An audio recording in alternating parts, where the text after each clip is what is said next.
The bitter November wind howled across the Wyoming territory as recluse Edgar Ed Harrison chopped firewood outside his isolated cabin. It was 1901, and Ed had been living alone in the mountains for 7 years since leaving his job as a territorial judge. The solitude suited him fine after spending decades witnessing the worst corruption and cruelty that frontier society could produce. Ed was stacking split logs when he heard voices carrying on the wind. He paused and listened carefully. Living alone had sharpened his hearing, and these sounded like young voices mixed with exhaustion and desperation. Through the pine trees came four boys walking slowly up the mountain trail toward his cabin. They appeared to be between 10 and 15 years old. Their clothes were worn and patched, and they moved with the careful steps of people who had been traveling for days through difficult country. Hello, boys. Ed called out, setting down his axe. You look like you have come a long way. The oldest boy stepped forward cautiously. He had serious eyes and carried himself with responsibility beyond his years. Are you Judge Edgar Harrison, sir? We have been searching for you for over a week. Ed studied the young faces before him. I used to be a judge. Now I am just a man who wants to be left alone. What do you boys want with me? The boy reached inside his worn coat and pulled out an envelope sealed with red wax. The seal appeared to be official, and the envelope showed signs of being carefully protected during a long journey. My name is Jonathan Miller, and I am 14 years old. This is my friend David Walsh. He is 13. That is Timothy Chen. He is 12. And the youngest is Samuel Murphy. He is 10. We escaped from the Riverside Boys Institution 5 days ago, and we carry something that could save many lives. Ed felt a familiar chill. Riverside Boys Institution was supposed to be a model facility for orphan children, funded by wealthy donors throughout the territory. But Ed had heard disturbing rumors about the place during his final years on the bench. Jonathan, what kind of something? Ed asked as he gestured for the boys to come closer to his cabin. Jonathan held up the sealed envelope like it contained the most important secrets in the world. This letter was written by Dr. Elizabeth Carter, who worked at the institution. She discovered terrible things about what was really happening to the boys in our care. Before they killed her, she gave us this letter and told us to find someone honest who could expose the truth. Ed felt his blood run cold. Dr. Carter had been one of the most respected physicians in the territory. News of her sudden death and a carriage accident 2 weeks ago had been reported in papers throughout Wyoming. Boys, come inside where it is warm, Ed said, opening his cabin door. We need to discuss this matter properly. The four boys entered Ed's modest cabin and settled around his wooden table. In the lamplight, Ed could see they were all thin and showed signs of recent hardship. Most concerning of all, they looked terrified, as if they were running from something dangerous. Jonathan, tell me more about Dr. Carter and this letter, Ed said as he prepared food for the hungry boys. What did she discover that was worth killing for? Jonathan glanced at his companions before answering. Dr. Carter found out that Mr. Blackwood, who runs the institution, has been selling boys to people who want workers for dangerous jobs. He tells everyone the boys are being apprenticed to learn trades, but really they are being sold as slaves. David spoke up. We saw the contracts Dr. Carter found. Boys as young as 8 were being sold to mining companies and railroad construction crews. The contracts said the companies did not have to pay for medical care if the boys got hurt or sick. Ed studied the sealed letter that Jonathan still held protectively. How did Dr. Carter get these contracts? And how do you know she was murdered instead of dying in an accident? Timothy answered this time. Dr. Carter could pick locks real good, and she knew how to sneak around without being seen. She found the contracts hidden in Mr. Blackwood's private office, along with ledger books showing payments for individual boys. Samuel, the youngest, added, We heard Mr. Blackwood talking to some men about Dr. Carter asking too many questions. They said they had to stop her before she ruined their operation. 3 days later, she was dead. Ed felt the familiar rage building in his chest, the same anger he had experienced during his years as a judge when he encountered adults who preyed on children. But this case seemed worse because it involved systematic exploitation disguised as charity.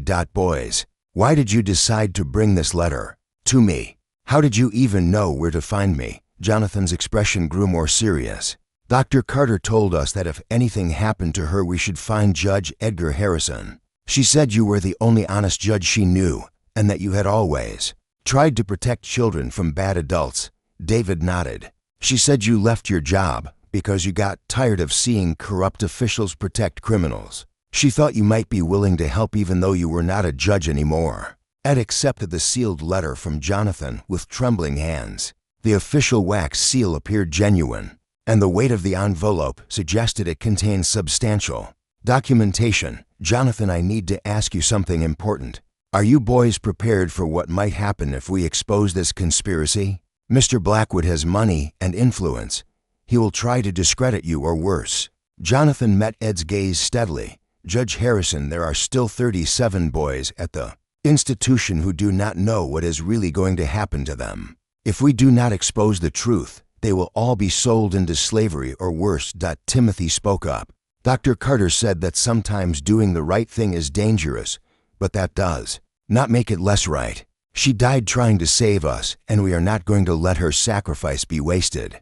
Ed studied the four young faces, seeing courage and determination. That impressed him despite their youth. These boys had risked their lives to escape from a criminal operation and were now trusting him to help them expose it.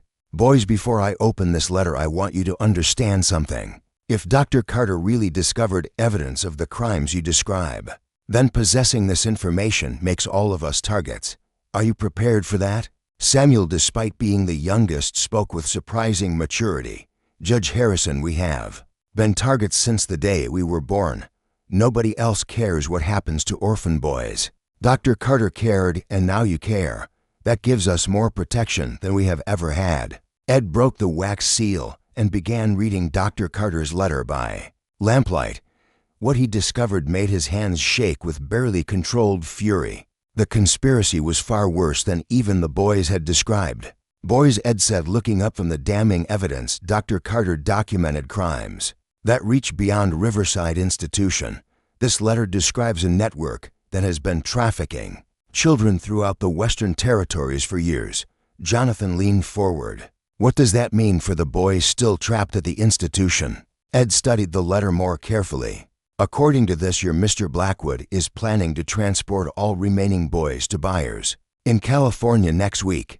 Once they cross state lines, it will be almost impossible to track them or prove what happened. Subscribe to our channel for more incredible Western stories that will keep you on the edge of your seat.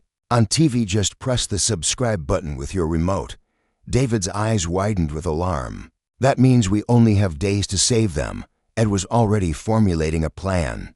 Boys, Dr. Carter's evidence is detailed enough to convince any honest lawman. But we need to get this information to federal authorities who cannot be bought or intimidated by Blackwood's money. Timothy asked the question they were all thinking. Where can we find someone like that? Ed stood and walked to a map of Wyoming territory hanging on his wall. There's a federal marshal named James Crawford who operates out of Cheyenne.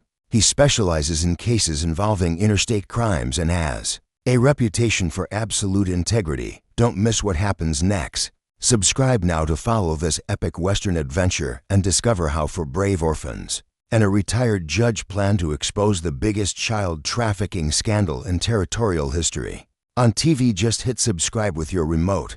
As Ed began planning their dangerous journey to Cheyenne, he knew they were facing the most powerful criminal network in the territory. But looking at the four brave boys who had trusted him with their lives, he felt a renewed sense of purpose that had been missing. From his retirement, Dr. Carter had died trying to protect innocent children. Now it was time to finish what she had started. Ed spent the night studying every page of Dr. Carter's letter, while the four boys slept near his fireplace. What he discovered painted a picture of corruption and evil that reached far beyond what he had encountered even during his years as a territorial judge. Dr. Carter had been methodical in documenting her investigation.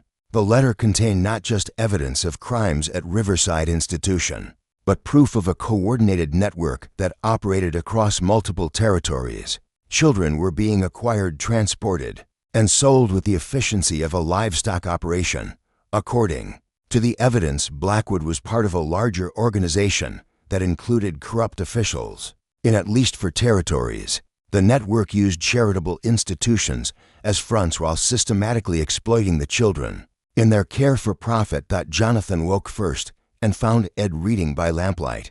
"Did you find everything Dr. Carter wrote about the other places?" Ed looked up from the damning evidence. "Jonathan, this letter shows that Riverside Institution is just one part of a much larger criminal enterprise. Dr. Carter identified similar operations in Colorado, Utah, and Nevada." David joined their conversation, having been awakened by their voices. "Tell him about the train, Mr. Harrison." The letter mentions children being shipped like cargo. Ed turned to a section that detailed transportation methods. Dr. Carter documented regular shipments of children between different facilities. Boys who became problems in one location were transferred to others, where they faced even worse conditions. Timothy sat up from his place near the fire. "We heard Mr. Blackwood talking about boys who caused trouble being sent to a place called Devil's Canyon. He said it was where problem children learned to stop being problems." Samuel shivered and moved closer to the warmth. Some of the older boys said Devil's Canyon was where kids went to die. They said once you got sent there, nobody ever came back. Ed felt his anger building as he realized the scope of the conspiracy. These criminals were not just exploiting children for labor. They were systematically murdering those who became inconvenient. Boys. Ed said, his voice heavy with emotion. Dr. Carter documented at least 60 children who disappeared from various institutions over the past 3 years. Most were simply listed as runaways or transfer failures. Jonathan's young face showed determination mixed with sadness. "That is why we had to escape when we did. We heard Mr. Blackwood telling his men that our group was scheduled for Devil's Canyon because we had been asking too many questions." David nodded. "Dr. Carter said if we did not run that night, we would never get another chance. She gave us the letter and told us to find you no matter how long it took." Ed studied the evidence more carefully, noting the financial records that Dr. Carter had somehow obtained. The network was generating substantial profits, with individual children being sold for amounts ranging from $50 to $300 depending on age and physical condition. Timothy spoke up. "Dr. Carter said the men running this operation were getting rich by selling kids that nobody would miss. She said orphans were perfect victims because nobody kept track of what happened to them." Samuel added, "She told us that was why we had to be brave and expose the truth. She said if nobody spoke for orphan children, then the bad men would keep hurting them forever." Ed walked to his window and stared out at the mountain landscape. The isolation that had once provided him peace now felt like selfishness in the face of such systematic evil. "Boys, I need to ask you something difficult. Are you prepared to testify about what you witnessed at Riverside Institution? Your testimony will be crucial to convicting these criminals." Jonathan stood up straighter despite his obvious exhaustion. "Judge Harrison, we are ready to tell the truth no matter how scary it gets. Dr. Carter died trying to protect us and other children. We owe it to her memory to be brave." David spoke for the group. "We already decided that we would rather die telling the truth than live knowing we could have saved other kids, but we're too afraid to try." Ed felt a surge of pride in these remarkable children. Their courage put most adults to shame and reminded him why he had become a judge in the first place. The sound of approaching horses interrupted their planning. Ed immediately moved to his window and counted 6 riders heading toward his cabin through the morning mist. Even at a distance, he could see they were armed and riding with official purpose. "Boys, we have visitors," Ed said urgently. "I recognize Deputy Wilson and several other men from Riverside. They are probably here looking for you." The 4 boys immediately went into action, showing survival skills they had learned through harsh experience. Jonathan helped Samuel hide in a storage room, while David and Timothy concealed themselves behind stacked firewood near the back wall. Ed waited until the riders reached his porch before opening the door. Deputy Wilson stood there with 5 other men, all displaying badges and the casual authority of people accustomed to being feared. "Judge Harrison," Wilson said with false respect, "we are looking for 4 runaway boys from Riverside Institution. Their guardians are concerned about their welfare, and we believe they might have come this direction." Ed met Wilson's gaze steadily. "I have not seen any children, Deputy. This is remote country for boys to be traveling through alone. Wilson stepped inside without invitation, his eyes scanning the cabin for signs of the fugitives. "These boys are dangerous, Harrison.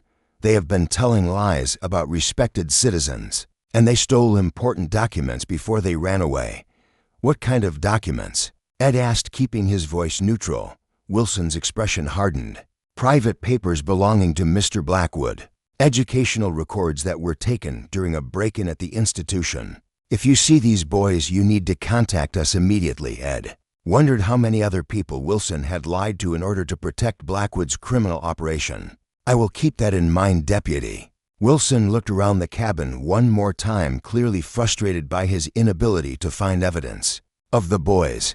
"Just remember, Harrison, harboring fugitives is a federal crime. You would not want to find yourself in legal trouble at your age." Subscribe to our channel for more incredible Western stories. On TV, just press subscribe with your remote for more epic adventures. After Wilson and his men left, Ed helped the boys out of their hiding places. Their faces showed fear, but also remarkable determination for children who had just faced their worst nightmare. "Boys," Ed said, gathering supplies and checking his weapons, "we cannot stay here any longer. Wilson will be back with more men, and he will search more thoroughly next time.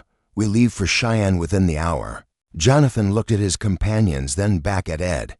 "We are ready, Judge Harrison. Those 37 boys still at Riverside are counting on us to reach Marshall Crawford."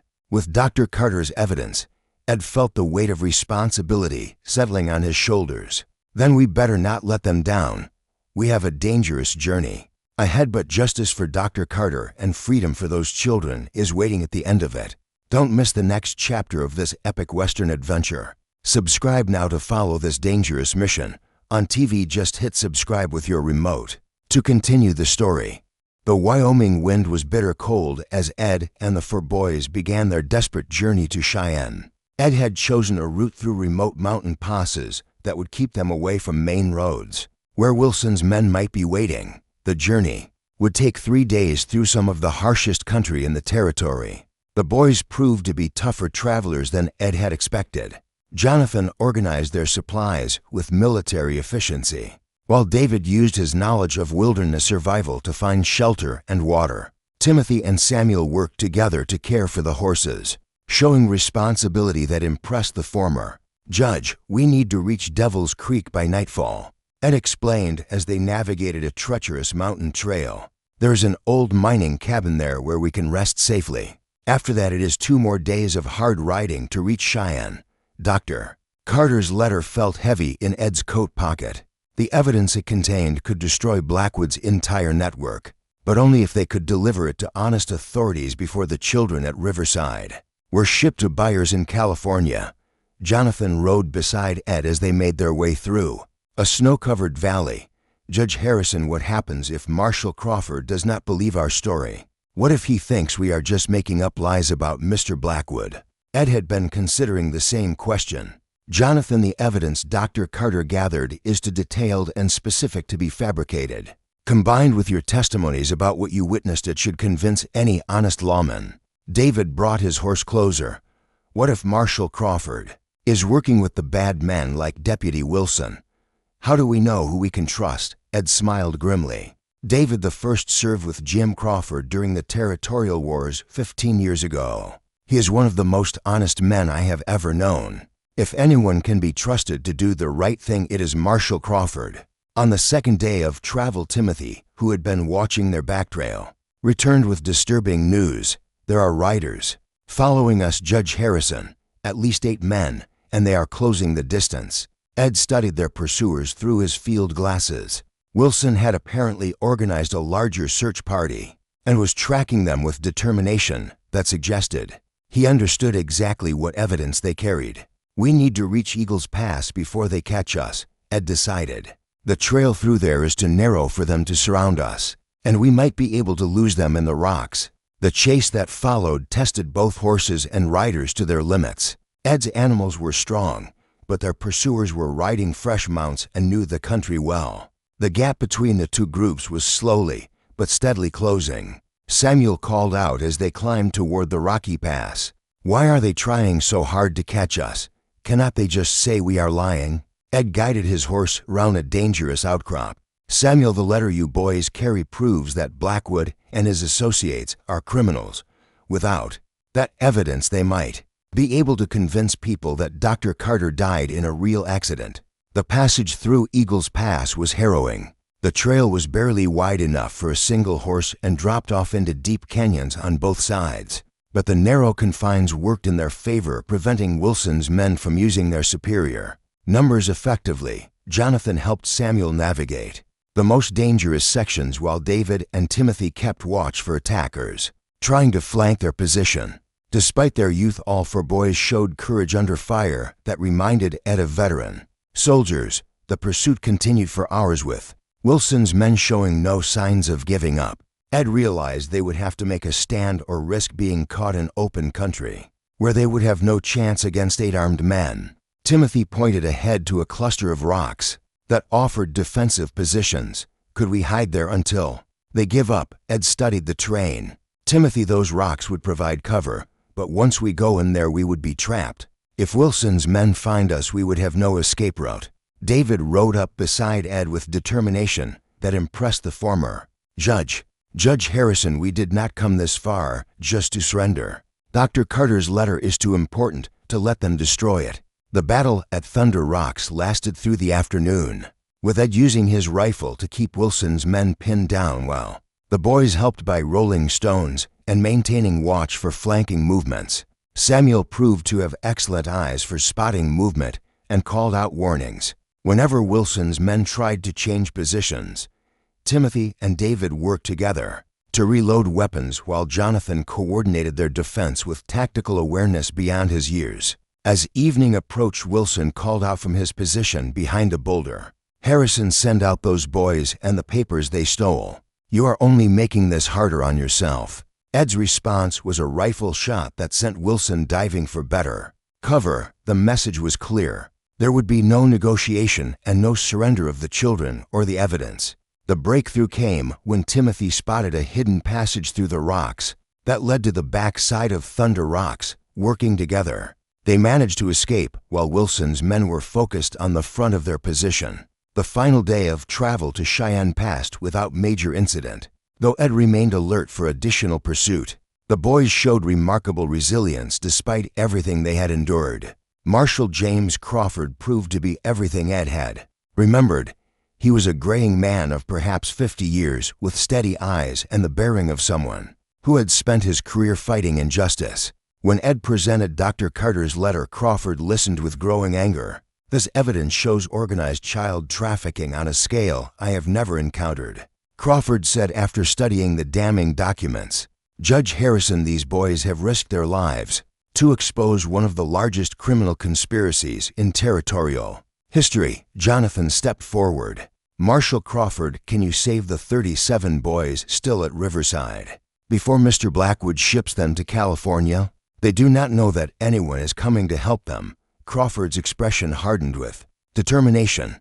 Son, we are going to rescue every child mentioned in this evidence. More than that, we are going to destroy Blackwood's entire network and make sure nothing like this ever operates again. The federal operation that followed was swift and comprehensive. Crawford coordinated with honest lawmen throughout multiple territories to conduct simultaneous raids on all facilities connected to Blackwood's network.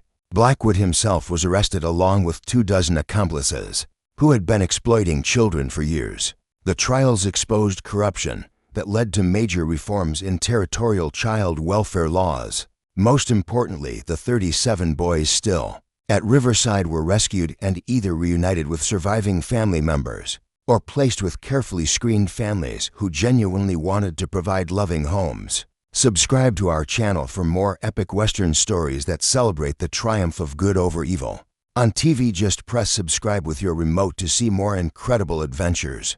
Jonathan, David, Timothy, and Samuel were placed in Ed's custody as his legal wards. The former judge discovered that raising for remarkable boys gave new purpose to his mountain retreat. His isolated cabin became a gathering place where other rescued children could visit and heal from their experiences. Ed's reputation for protecting the innocent attracted visitors from throughout the territory. Dr. Carter was posthumously honored as a hero whose investigation had saved countless lives. A school was established in her name, ensuring that her dedication to protecting children would inspire future generations. The sealed letter that had started their adventure was preserved in federal archives as evidence of how courage could expose even the most powerful corruption. It served as a reminder that sometimes the most important secrets are carried by the smallest hands. Ed Harrison never regretted leaving his solitary retirement to help for brave orphans.